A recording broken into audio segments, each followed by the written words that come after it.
years now, I've had extensive experience in doing promotional stands or stalls at expos or conferences or in shopping centres, and I want to share with you the tips and tricks that I've learned over that time that can make all the difference in the success for your expo stand. Little is always more. Don't inundate your store with lots and lots and lots of information. Don't have every possible brochure out on display, lots of signs with different messages. Most people make the common mistake of, I've got to make sure I get every message across to any possible person that might see it. We've got to make sure everything is out there so we don't miss any opportunity. Problem is, when people walk past your stand, it's information overload. It is just too much information and too much work to decipher what's going on. Essentially, it's visually noisy and people just switch off.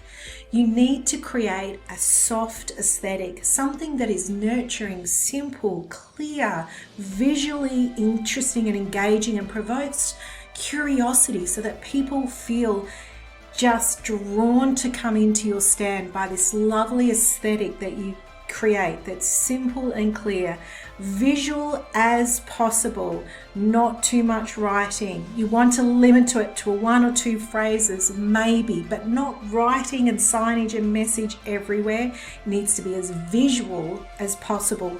Use lighting and different decor aesthetics to create that lovely, warm, engaging space that people just want to go and visit, see, touch and feel. Make sure that you limit the supplies that you have within your space. Don't have every brochure out, every promotional product, every sample. It's too much. Now, here's a really interesting story that was shared with me about a promotional campaign that was done in a remote area somewhere, I think in Africa, where there was a particular health condition that a lot of the community was being affected by.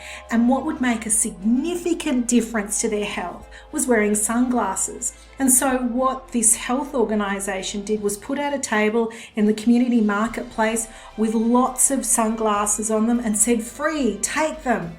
But they really didn't get the take up. There was so many different glasses to choose from, and people really didn't take the glasses, even though there was so many to choose from. So what they did was just put one or two different samples, designs of these sunglasses, and they limited the amount of choice or the abundant supply, and they simply said, free sunglasses, take them. And they went through far more sunglasses that way than having the whole supply out on the table. So a sense of scarcity is far more enticing. And it also shows you're not as desperate to get stuff out. If you've just got one or two of something out there, then people are going to be more inquisitive around what that is. Make sure you visually communicate your message as much as possible. You don't want lots of words, lots of text, lots of brochures. I think the best thing that you can have in your expo stand is pull-up banners, and make sure the pull-up banners visually speak to the problem you solve, so that when you are in conversation with people in your stand and you're talking to them about some of the problems that you solve for them, you're able to point to visual pictures. Now, here's why this is really, really powerful, especially for the foot traffic that goes past your stand. If I see written text, my mind can easily switch off and choose not to read that. But visually, it's hard to turn off. You know that saying, you can't unsee something? When you see a visual image, it's already entered into your cognitive process for you to analyze and understand what's going on in that picture. You just can't help yourself. And so having visual representations of the problems that you solve for your target market is the best way to rapidly communicate what it is that you do. Now, don't plaster the wall with lots of small pictures. You might think A3 is really big and you'll get the message across. You really want nice big images on pull-up banners, and maybe have about, 4 or 5 images that communicate the top problems that you're solving, or the prize that your target market will get from engaging in business with you. Resist the urge to tell and sell. Really, really difficult. You want to enter into a conversation with people. You want them to engage with your stand. The best thing that you can do is be asking a question of people. You want to engage in conversation. Don't start selling them and hitting them over the head with your message. You want to understand what it is, the challenges that they're experiencing. So asking them something specific about your product. So for example, it can be, if I've done a stand where I'm selling stress management, for example, I might ask them something like, is stress something that you've wanted to address for yourself? How do you experience stress? When do you know that you're stressed? What are some of the stress triggers within your work or personal life? I'm just asking questions to find out if I can help them, or I've got what they need, or what specifically I might have that it's going to address the problems that they're facing. I'm not going to then just pull out a whole, would you open up my coat? Would you like to buy a watch? That's not going to help people if I just hit them over the head with what I'm trying to sell them. The most important thing that you can do if you have a trade stand or expo is to make it interactive. You really need to think how you can interact first with the foot traffic that's walking past. Now, in the old days, people used to do things like competitions. So they would get people in and they'd have those conversations with them and get their details. But sometimes that's really, really shallow way and not good quality prospects for the people that you're engaging with. The best thing that you can do is have something that is enticing and irresistible to interact and engage with. So for example, some things that you can do is tests like health checks, or how fast can you ride on this treadmill? Here is a comfortable couch that you can sit on and rest while you're walking around. Now, to give you an example, I had a expo for a women's lifestyle event, and what I had was a sign that said something along the lines of, come and get your free stress test. Determine how likely stress is to impact upon your health. And so it was a free test that they were able to do. And of course, while they're engaging in that test, I'm able to start a conversation, engage with them.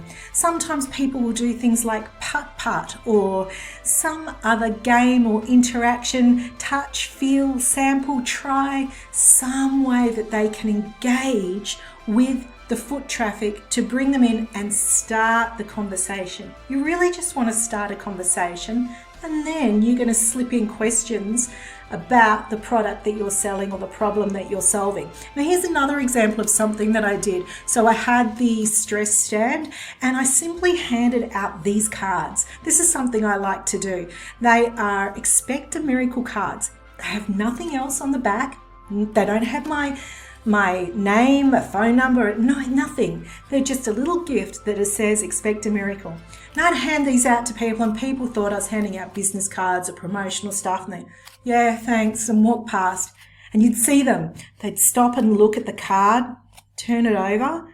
Some of them would walk back to me, look at me and say, what is this? Or you'd see them stop, turn around, look the stand up and down, and suddenly I'm forcing them to investigate my stand to find out what it is that I do. So you're creating that engagement, that intrigue, and it's so enticing that they want to come in and try more. It's really, really important when you have a trade stand or expo stall that you are inviting and open to conversation. Big no-nos that I see with people with trade stands is either standing behind a table like it's a desk front, or what they're doing is talking to their colleague. These two things are subliminal messages that you send to the public that you are not open and available for conversation. What you need to do is be standing at the edge of your stall, even out in front of it. That's as far as you possibly reasonably can go beyond the space of your stand or your stall. And you want to make eye contact with people and smile.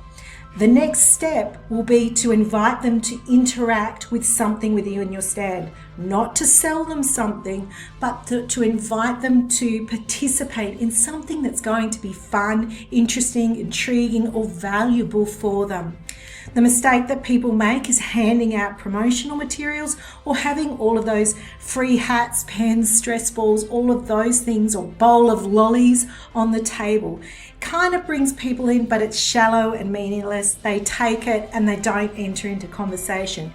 You want something that's going to interact with them so that they want to come in and talk to you. But you need to be available to speak to. You need to be at the front of your stand. If you've got a colleague there and you want to have a chit-chat, don't turn and face them. You can just be talking to them going, "So, where are you going for lunch today?" Smile, smile, smile. "How are you going? Nice shirt. That looks like a fun bag." Whatever it is, you know that you've probably experienced that with people at the front of the post office or whatever, trying to get you to donate money. So these little things can make all the difference to your stand.